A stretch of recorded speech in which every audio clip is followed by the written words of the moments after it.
বলা হয় ল্যাঠা মাছের পুর ভাজা।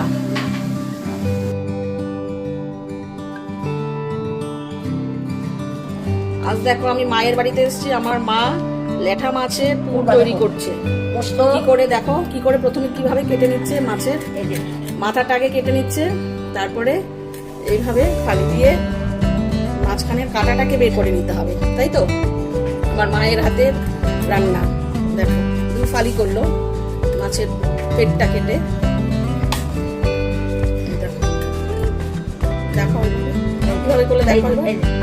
হ্যাঁ, মানে বড় মাছের একটু পুর দিলে ছোট তো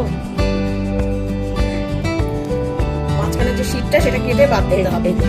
হ্যাঁ,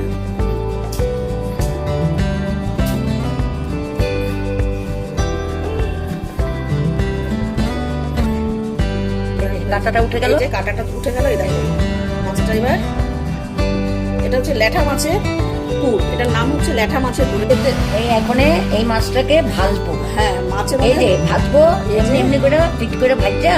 হ্যাঁ, এমনি করে এর ভিতরটা এর ভিতরে দিব, ভিতরে পুর দিতে হবে, পুর দিতে হবে। তারপর এমনি করে উল্টেয়া, হ্যাঁ, ওর ভিতরে পুর, সরষা, পোস্ত, সাদা সরষা, পোস্ত, কাঁচা লঙ্কা একটু পেঁয়াজের সঙ্গে দিয়া ওইটাকে পুর ভাজা করবো। হ্যাঁ, ভেতরে মাছের ভেতরে ঢোকাবে, ভাজা করে মাছের ভিতরে ঢুকাবো। ওটাকে তেলে, হ্যাঁ তেলে ভালো করে ঘুটে ওটাকে মানে ঘুরবো, পুরের মতন হবে।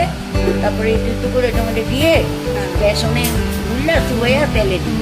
হ্যাঁ, এটাকে ভাজা হচ্ছে, পুরের মধ্যে তৈরি দেওয়া হয়েছে সরষা, সাদা সরষা, পোস্ত, লঙ্কা আর স্বাদ মতো নুন আর হলুদ দিয়ে এটাকে একটু ভাজা ভাজা করতে হবে। পুরটাকে, মাছগুলোকে ভাজা হচ্ছে।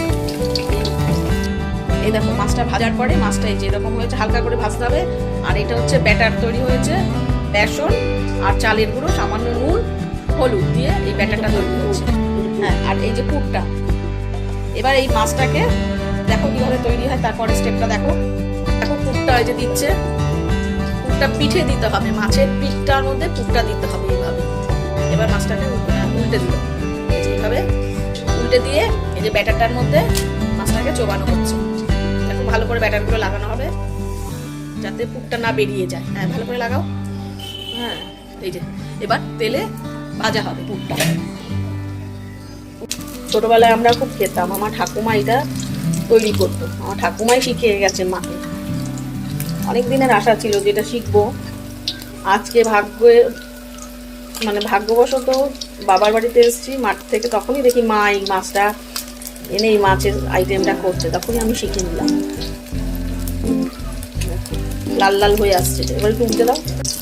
আমার মায়ের হাতের রান্নার খুব স্বাদ, এমনিতেই মায়েদের হাতের রান্না স্বাদই হয়, কিন্তু আমার মায়ের রান্নার খুব স্বাদ। আমার মায়ের ধৈর্যও খুব, প্রচুর ধৈর্য মায়ের। এই বয়সেও বসে বসে রান্না করে, শুধু একটা দুটো পদ না, উনি পদে পদে রান্না করতে ভালোবাসে আর খাওয়াতেও খুব ভালোবাসে। এই দেখো এবার তুলে নেবে।